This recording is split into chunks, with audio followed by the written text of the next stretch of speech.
విశాఖ కనక మహాలక్ష్మి ఆలయంలో మార్గశిర 3వ గురువారాన్ని పురస్కరించుకొని విశేష అభిషేకాలు పూజలు నిర్వహించారు.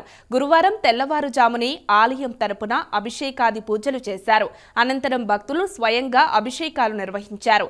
మార్గశిర మాస గురువారాల్లో కనక మహాలక్ష్మిని పూజిస్తే విశేష శుభాలు చేకూరుతాయని ఐతిహ్యం.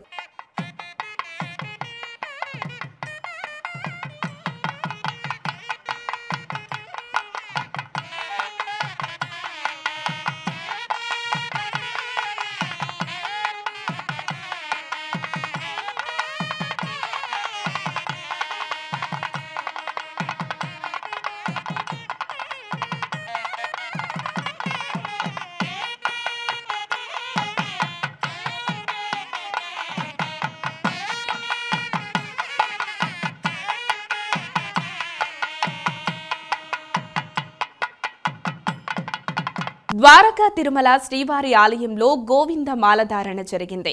నుదుటన తిరునామాలు దిద్ది పసుపు వస్త్రాలు ధరించిన 50 మంది భక్తులు తెల్లవారుజామున గోవింద మాలను స్వీకరించారు. గోవింద నామాన్ని జపిస్తూ పులకితులయ్యారు. దీక్షాధారణ అనంతరం గోవింద స్వాములు దీపారాధన చేసి భజన చేశారు. ఆ తరువాత స్వామి అమ్మవార్లకు ప్రత్యేక పూజలు చేశారు. ముక్కోటి ఏకాదశి పర్వదినానికి 21 రోజుల ముందు అర్ధమండల దీక్ష చేపట్టారు. వచ్చే నెల 10 నాటికి ముక్కోటి ఏకాదశి పర్వదినాన వీరంతా స్వామివారికి ఇరుముడులు సమర్పించి దీక్ష విరమిస్తారు. శ్రీనివాస గోవింద శ్రీ వెంకటేశ గోవింద భక్తవత్సల గోవింద భాగవత ప్రియ గోవింద నిత్య నిర్మల గోవింద నీలమేఘ శ్యామ గోవింద పురాణ పురుష గోవింద పుండరీకాక్ష గోవింద గోవింద హరి గోవింద. అందరూ పలకాలి, తమ తమ చేతులు శిరస్సు మీద ఉంచి గోవింద నామ స్మరణ చేయండి. మోక్షాన్ని పొందండి. గోవింద గోకుల నందన గోవింద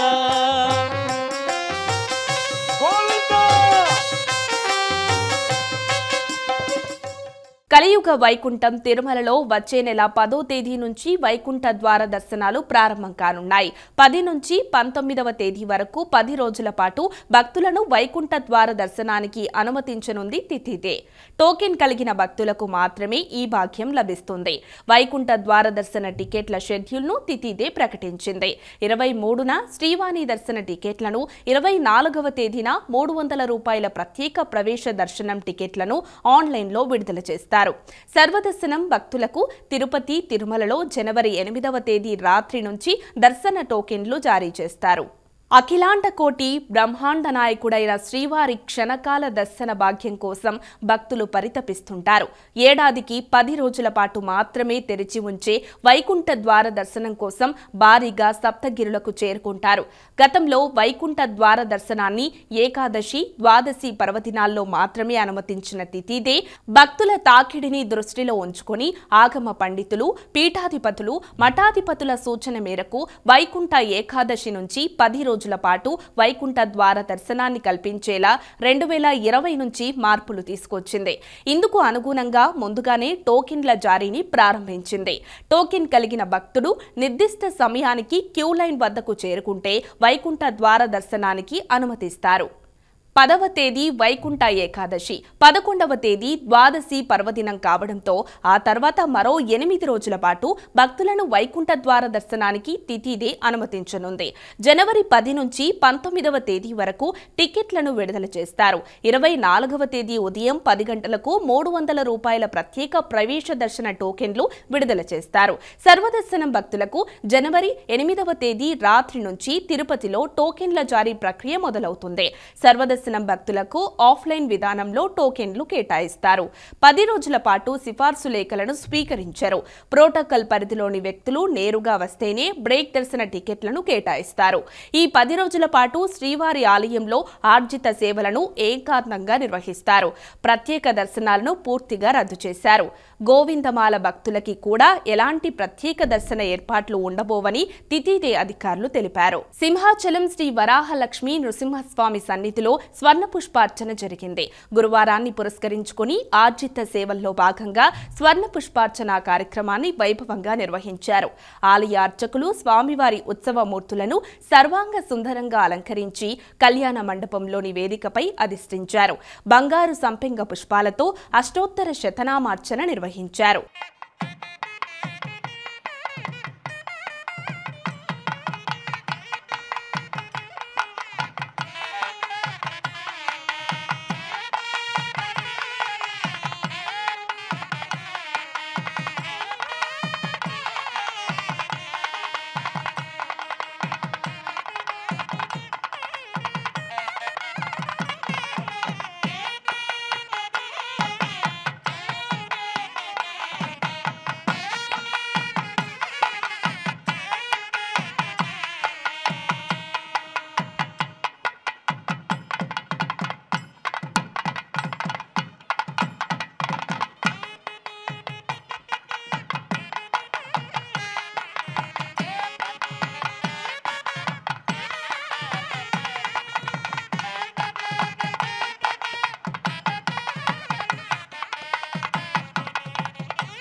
ముక్కంటి క్షేత్రంలోని శ్రీకాళహస్తీశ్వరుడి సన్నిధిలో గురుదక్షిణామూర్తికి విశేష పూజలు, అభిషేకాలు జరిగాయి.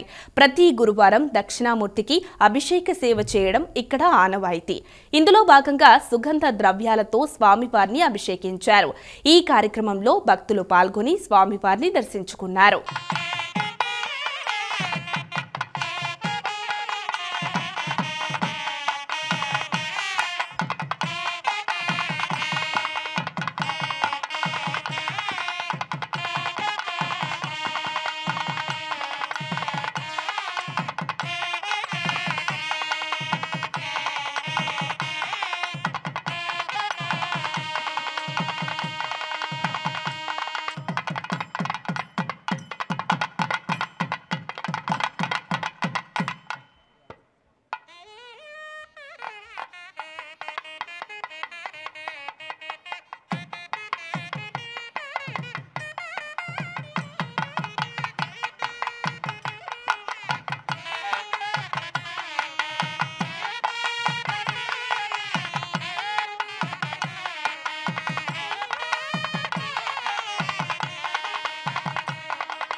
వికారాబాద్ వైభవలక్ష్మి ఆలయంలో ప్రత్యేక పూజలు జరిగాయి.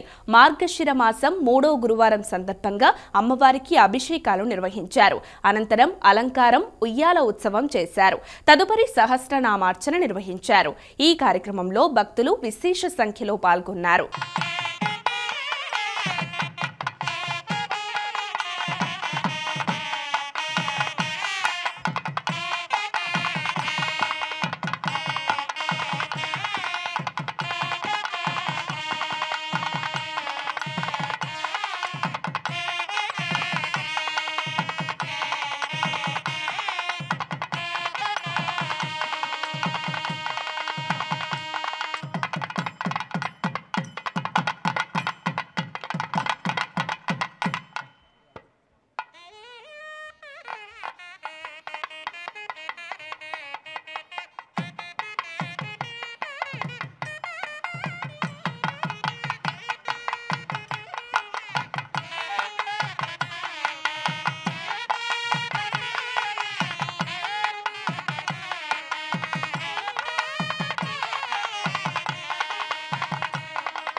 తూర్పుగోదావరి జిల్లా బిక్కవోలులోని శ్రీ లక్ష్మీ గణపతి స్వామికి హైదరాబాద్కు చెందిన భక్తులు 1,00,000 కుడుములు సమర్పించారు.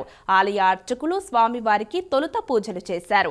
అనంతరం ఆలయ ప్రాంగణంలో కుడుములు పంపిణీ చేపట్టారు.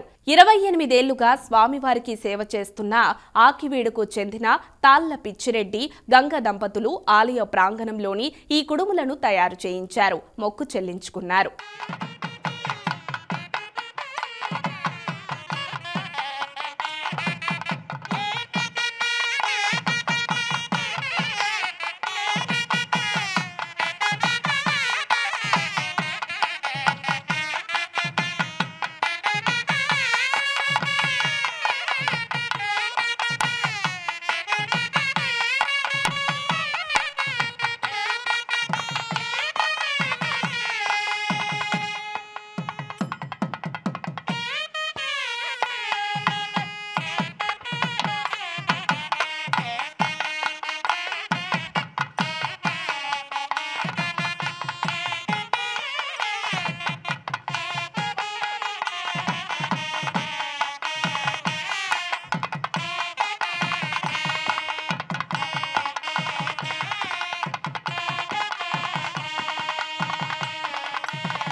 కాణిపాకం శ్రీ వరసిద్ధి వినాయకుని ఆలయంలో స్వర్ణ రథోత్సవం ఘనంగా జరిగింది. సంకష్టహార చతుర్థి సందర్భంగా ఈ కార్యక్రమాన్ని నిర్వహించారు. స్థానిక భక్తులు ఈ కార్యక్రమంలో పాల్గొన్నారు.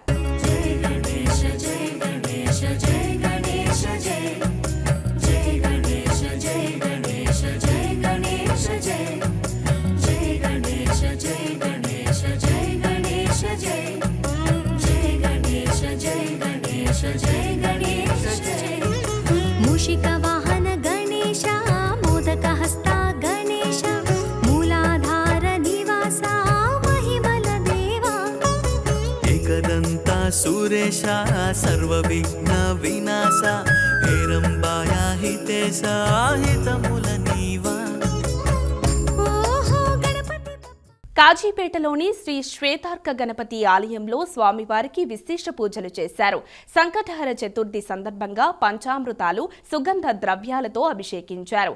ఆలయ ప్రాంగణంలో గణపతి హోమం నిర్వహించారు. స్థానిక భక్తులు స్వామివారిని దర్శించుకున్నారు.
మహానంది క్షేత్రంలో శ్రీ మహానందేశ్వర స్వామి వార్ల దర్శన వేళల్లో స్వల్ప మార్పులు జరగనున్నాయి.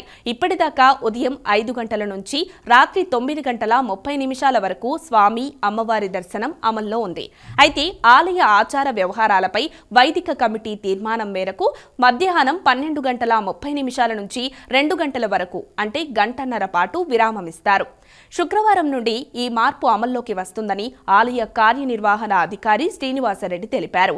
మధ్యాహ్నం 2 గంటల నుంచి భక్తులకు యథావిధిగా దర్శనం కొనసాగుతుందన్నారు. ఆలయం వెలుపల ఉన్న 2 చిన్న కోనేరుల్లో స్నానాలకు అనుమతించామన్నారు. బాపట్ల జిల్లా చీరాల మండలం ఈపురుపాలెంలోని శ్రీ అభయాంజనేయ స్వామి విగ్రహ ప్రతిష్టాపన తొలి వార్షికోత్సవం ఘనంగా జరిగింది. శ్రీ వీర హనుమాన్ నగర్లో ఏర్పాటు చేసిన 63 అడుగుల విగ్రహం వద్ద ఈ సందర్భంగా ప్రత్యేక పూజలు చేశారు. శ్రీ రామానంద సరస్వతి స్వామి ఆశీస్సులతో ప్రాతకాలంలో స్వామివారి మూలమూర్తికి పంచామృతాభిషేకాలు, సుప్రభాత సేవ, మహాగణపతి పూజ చేశారు. స్థానిక భక్తులు ఈ కార్యక్రమంలో పాల్గొన్నారు.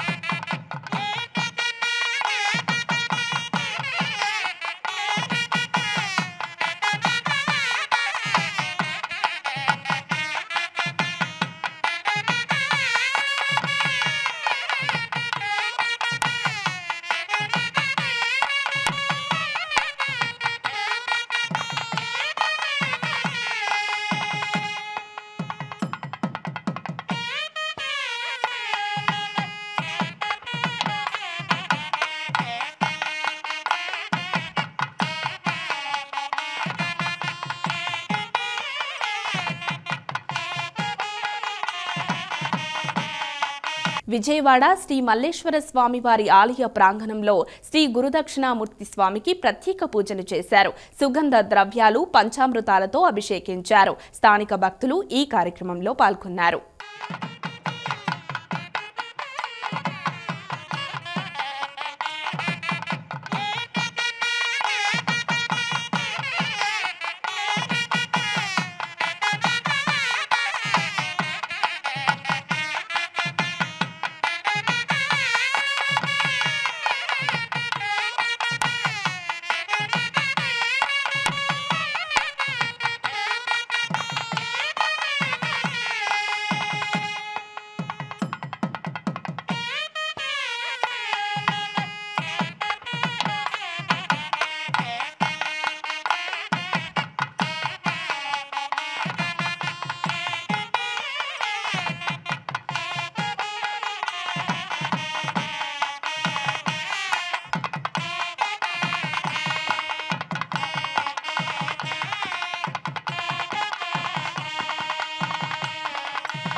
పిఠాపురంలోని శ్రీ పాదవల్లభ అంతరాలయ దర్శనం పునఃప్రారంభించారు.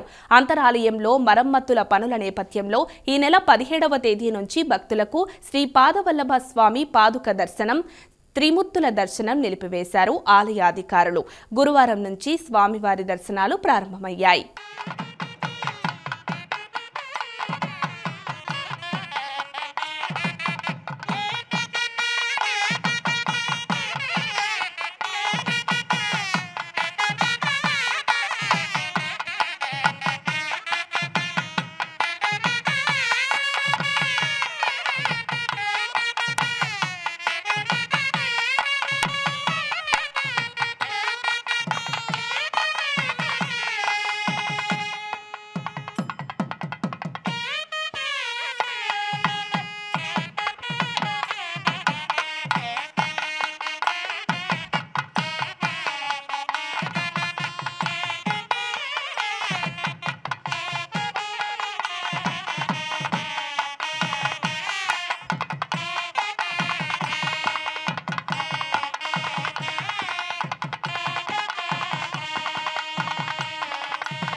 హైదరాబాద్ బుక్ ఫెయిర్ ఆధ్వర్యంలో 37వ జాతీయ పుస్తక ప్రదర్శన హైదరాబాద్లోని ఎన్టీఆర్ స్టేడియంలో ప్రారంభమైంది.